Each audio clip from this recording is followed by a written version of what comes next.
السلام عليكم ورحمة الله تعالى وبركاته.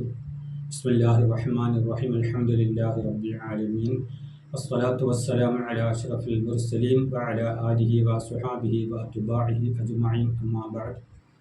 അള്ളാഹു സുബ്ഹാനഹു വ തആല മനുഷ്യന് അവൻ്റെ ആവശ്യത്തിന് വേണ്ടി അവൻ്റെ ശരീരത്തിൽ ഒരുപാട് അവയവങ്ങൾ കൊടുത്തിട്ടുണ്ട്. കൈയുണ്ട്, കാലുണ്ട്, മൂക്ക്, വായ്, നാക്ക്, അങ്ങനെ ഒരുപാട് അവയവങ്ങൾ അള്ളാഹു തആല മനുഷ്യൻ്റെ സൗകര്യത്തിന് വേണ്ടി അവൻ്റെ ആവശ്യത്തിന് വേണ്ടി കൊടുത്തിട്ടുണ്ട്. അതിൽ ഏറ്റവും പ്രധാനമായി മനുഷ്യന് ഒഴിച്ചുകൂടാൻ പാടില്ലാത്ത രണ്ട് അവയവങ്ങളാണ് കണ്ണും ചെവിയും. കണ്ണും കാതുമാണ് മനുഷ്യന് ഏറ്റവും ഉപകാരപ്രദമായ സംഭവം. അതിനുശേഷമുള്ളതാണ് ബാക്കിയുള്ള കാര്യങ്ങൾ. ഒരു മനുഷ്യന് വെളിയിലോട്ട് ഇറങ്ങിയാലോ അല്ലെങ്കിൽ വീടിനകത്ത് നിന്നാലോ അവന് എന്തെങ്കിലും കാണാനോ അല്ലെങ്കിൽ ആരെങ്കിലും നോക്കാനോ ഏറ്റവും ആവശ്യമായ ഒന്നാണ് കണ്ണ്. അതിനുശേഷം കാതാണ്. ഒരുത്തൻ നമ്മളെ പറ്റി എന്താ പറയുന്നത് അല്ലെങ്കിൽ മറ്റൊരാൾ നമ്മളോട് എന്താണ് പറയുന്നത് എന്ന് കേൾക്കുന്നതിന് വേണ്ടി അല്ലാഹു തആല തന്ന ഒരു ഉപകരണമാണ് കാത്.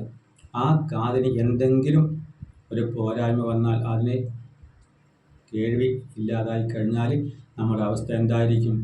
അവൻ നമ്മളെപ്പറ്റി പറയുന്നത് നല്ലതാണോ അതോ ചീത്തയാണോ, അത് അനാവശ്യമായ കാര്യങ്ങളാണോ എന്നൊന്നും നമുക്ക് മനസ്സിലാക്കാൻ പറ്റുന്നില്ല. അപ്പോൾ ഏറ്റവും അത്യാവശ്യമുള്ള ഒരു അവയവമാണ് കാത്. ആ കാതിന് എന്തെങ്കിലും ഒരു കേൾവിക്കുറവ് വന്നാൽ നമ്മൾ ഒരുപാട് മരുന്നുകൾ ചെയ്യാറുണ്ട്. ആ മരുന്ന് ചെയ്യുന്നതിന് പുറമെ നമ്മൾ പരിശുദ്ധ ഖുർആൻ കൊണ്ട് അല്ലെങ്കിൽ അള്ളാഹുവിൻ്റെ ദിക്ർ കൊണ്ട് ദുആ ചെയ്യുന്നത് ഏറ്റവും നല്ലതാണ്. യാ നൂറു യാ സമീഉ യാ അല്ലാഹ്, യാ നൂറു യാ സമീഉ യാ അല്ലാഹ്. കേൾവി കുറവുള്ള ആൾക്കാർ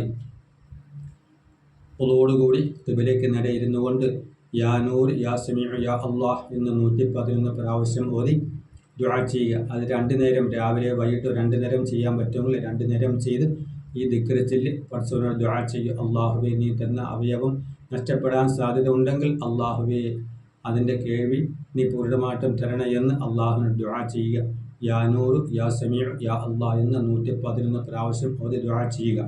അതിനുശേഷം ഒരു ഗ്ലാസ് വെള്ളം എടുത്തിട്ട് സൂറത്തു ആലി ഇമ്രാനിലെ 11ാമത്തെ ആയത്ത്, സൂറത്തു ആലി ഇമ്രാനിലെ 11ാമത്തെ ആയത്ത് 11 തവണ വെള്ളത്തിൽ ഊതി അതും 2 നേരം കുടിക്കൽ പതിവാക്കുകയും ഈ ദിക്റും ചൊല്ലി ദുആ ചെയ്യുകയും ചെയ്താൽ ഇൻഷാ അല്ലാഹ് നമുക്ക് നഷ്ടപ്പെട്ട ആ കേൾവിക്കുറവ് എന്താണെങ്കിലും അല്ലാഹു തആല പരിഹരിച്ചു തരും. നല്ല രീതിയിൽ നമുക്ക് കേൾക്കാനും മറ്റുള്ളവരെ സംസാരിക്കാനും പറ്റും. അല്ലാഹു സുബ്ഹാനഹു വ തആല പരിശുദ്ധ ഖുർആന്റെ ഹഖ് കൊണ്ടും ദിക്റിന്റെ ഹഖ് കൊണ്ടും നഷ്ടപ്പെട്ട കേൾവിക്കുറവ് അല്ലാഹു തആല പരിഹരിച്ച് നല്ല രീതിയിൽ ആക്കി തരുമാറാകട്ടെ. വാഖിറു ദഅ്വാന അൽഹംദുലില്ലാഹി റബ്ബിൽ ആലമീൻ. അസ്സലാമു അലൈക്കും.